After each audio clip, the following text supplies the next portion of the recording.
নমস্কার বন্ধুরা, সুপ্রিয়া কিচেনে আবার আপনাদের সবাইকে স্বাগত জানাই আরও একটা রেসিপিতে। বন্ধুরা, প্রত্যেকদিন তো আমাদের বাড়িতে রান্না হয়, তো সেই রান্নার সবজি যে কুমড়োগুলো থাকে সেগুলো একটা জায়গায় ফেলে দিই। তো অনেক দিনে কুমড়োর দানা ফেলে ফেলে কুমড়ো গাছ হয়েছে খুব সুন্দর। তো আজকে কুমড়ো শাক তুলে নিয়ে যাব, কুমড়ো শাক দিয়ে। আর আপনাদের দাদা বাজার থেকে মাছের ডিম এনেছিল, মাছের ডিম দিয়ে একদম সিম্পল একটা রান্না করব। দারুণ হয় খেতে, কিন্তু সিম্পলের মধ্যে। আপনারা ভিডিওটা স্কিপ না করে প্রথমের থেকে শেষ পর্যন্ত দেখবেন, আশা করছি আপনাদের ভীষণ ভালো লাগবে। আর যে সকল বন্ধুরা ইউটিউব চ্যানেলে এখনো পর্যন্ত নতুন আমার ভিডিওগুলো দেখছেন, প্লিজ বন্ধুরা ইউটিউব চ্যানেলটি বেল আইকনের সবাই সাবস্ক্রাইব করে পাশে থাকবেন। আর ফেসবুক পেজ থেকে দেখলে পেজটিকে ফলো করে পাশে থাকবেন। তো রান্নার জন্য প্রথমে আগে কুমড়ো শাকগুলো কেটে নেবো। আর খুব সুন্দর কিন্তু কুমড়ো শাক হয়েছে। আর এখন বর্ষার সিজন, তো বৃষ্টি হচ্ছে মাঝে মধ্যে। আর ঘাস হয়েছে দেখুন, শুধু বড় বড় ঘাসের মধ্যে পা দিতেও ভয় লাগে। আর কুমড়ো গাছ হয়েছে দেখুন, পাতাগুলো কতটা বড় বড় আর খুব সুন্দর গাছ হয়েছে। ফেলে দেওয়া দানায় তাই এত সুন্দর গাছ হয়েছে, তা কি বলবো আপনাকে। এগুলো একটু কুমড়ো ধরার মতো হয়েছে, কুমড়ো জালি পড়েছে, সেগুলো কাটবো না। যেগুলো জালি পড়েনি সেরকম দেখে কেটে দেবো। কুমড়োর পাতা আবার যদি গায়ে লাগে না, চুলকাবে। গায়ে কাঁটা তো গায়ে, পাতার গায়ে।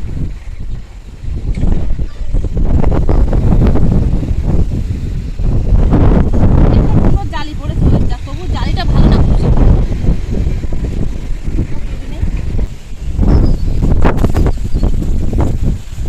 আর হাওয়া হচ্ছে ভীষণ, বাইরে তো প্রচন্ড হাওয়া।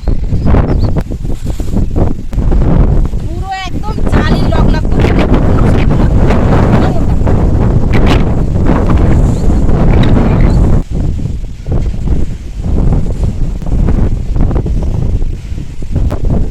এর মধ্যে কিন্তু আলু দিয়ে রান্না করবো না, শুধু শাক দিয়ে রান্না করবো। তো হাওয়া হচ্ছে, মনে হচ্ছে হাওয়ার পড়ে যাবো।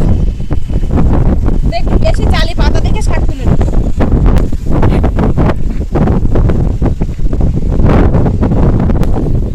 জালি জালি দেখে কটা পাতাও নেবো এই সঙ্গে, কারণ শুধু কুমড়ো শাক দিয়ে রান্না করবো। তো পাতা তুলতে এসে দেখুন, এই দেখুন ছোট ছোট বেশ জালি পড়েছে।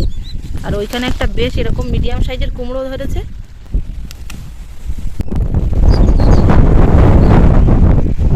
অনেকটা ডাঁটা আর পাতা সমেত তুলে নিয়েছি। এবার চলে যাব রান্নাঘরে এগুলোকে কেটে রান্না করার জন্য।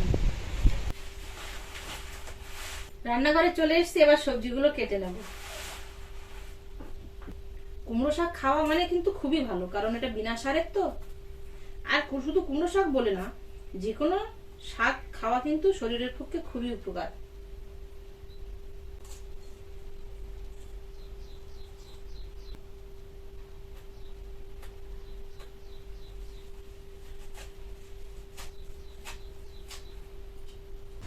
এই জালি জালি পাতাগুলো থাকলে তো এর রসেই রান্না হয়ে যাবে।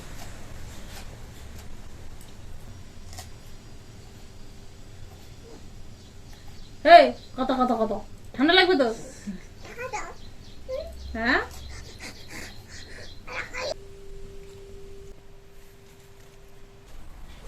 কুমড়ো শাকটা কেটে নিয়েছি, এবার পরিষ্কার জল দিয়ে ধুয়ে আনবো।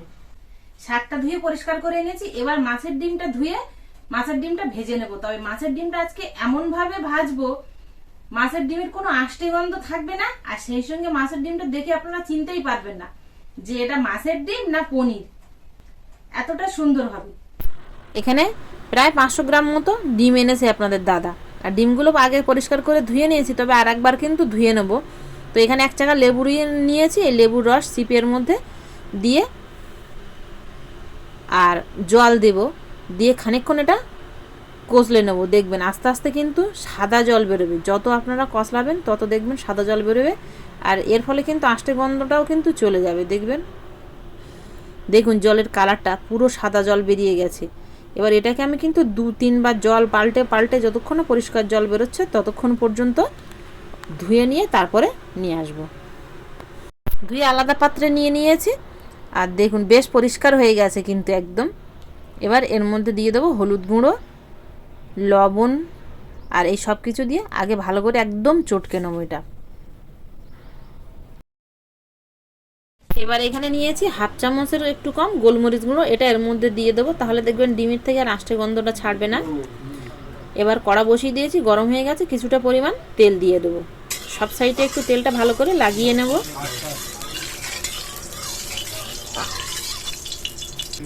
এবার এর মধ্যে ডিমটা দিয়ে দেবো।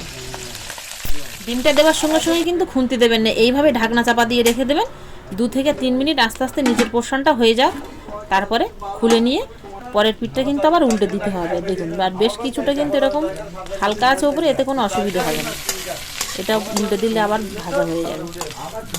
মাঝখানটা একটু চাপ দিয়ে দেবো, তাহলে খুব ভালোভাবে সেদ্ধ হয়ে যাবে। আবারও 2 থেকে 3 মিনিটের জন্য ঢাকনা চাপা দিয়ে দেবো। লো থেকে মিডিয়াম ফ্লেমে কিন্তু এটা করে নিতে হবে। আর দেখুন কত সুন্দর হয়েছে ডিমটা 2 পিঠে, এখন যেন মনে হচ্ছে এমনি যেরকম ডিম ভাজি আমরা বা পনির ঠিক সেরকমই। এবার খুন্তির সাহায্যে এটা কিন্তু ছোট ছোট করে পিস পিস করে একদম পনিরের আকারে কেটে নেওয়া যাবে। দেখুন একদম ভাঙবেও না আর কিছু হবে না, খুব সুন্দর এরকম কাটা যাবে। এবার এগুলো উল্টে পাল্টে লাল করে ভেজে তুলে নেব। ভাজা হয়ে গেছে। ডিম ভাজার কিছুটা তেল আছে, এর মধ্যেই শাকগুলো দিয়ে দেবো ধুয়ে রাখা।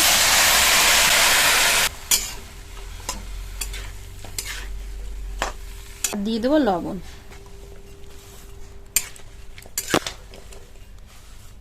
ঢাকনা চাপা দিয়ে শাকটা সেদ্ধ করে নেব। শাকটা সেদ্ধ হতে হতে এই সাইডে আমি টমেটো আর কাঁচা লঙ্কা নিয়েছি, এগুলো কেটে নেব।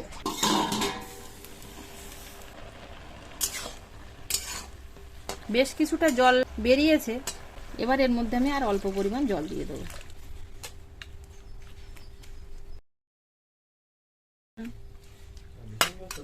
দিচ্ছি। সবকিছু কিন্তু বেশ খুব ভালোভাবে সেদ্ধ হয়ে গেছে।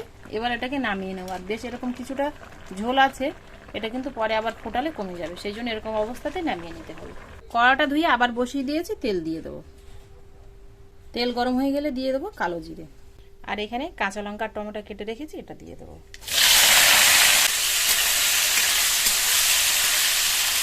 এই মশলাটা খুব ভালো করে ভেজে নেব। এই সাইডে পাত্রে কিছুটা জল নিয়েছি, এর মধ্যে 2 চামচ আতপ চালের গুঁড়ো দিয়ে মিশিয়ে নেব। এখানে আপনারা আতপ চালের বাটাও দিতে পারেন। মশলাটা খুব ভালো করে ভেজে নিয়েছি। টমেটো আর কাঁচা লঙ্কাটা দেখুন খুব সুন্দর কিন্তু এরকম ভাজা ভাজা হয়েছে। এবার এর মধ্যে গুলে রাখা আতপ চালের গুঁড়োটা দিয়ে দেবো। এবার এর মধ্যে সবজিটা ঢেকে দেবো। ভেজে রাখা ডিমগুলো দিয়ে দেবো।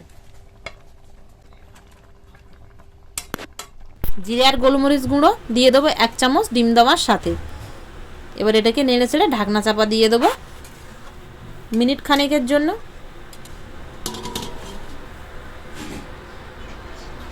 আর 1 মিনিট পরে ঢাকনাটা খুলে নিয়ে হাফ চাকা পাতিলেবুর রস একটু দিয়ে নেড়ে চেড়ে নিয়েই নামিয়ে নেবো। এটা কিন্তু হয়ে গেছে।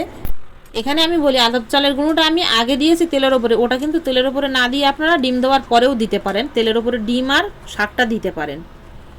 আতপ চালের গুঁড়ো দিয়েছি তো একটু মিষ্টি মিষ্টি মতো, সেই জন্য এর মধ্যে আমি চিনি দিলাম না। তবে আপনারা যদি চান তাহলে এর মধ্যে 1 চামচ মতো চিনি দিতে পারেন।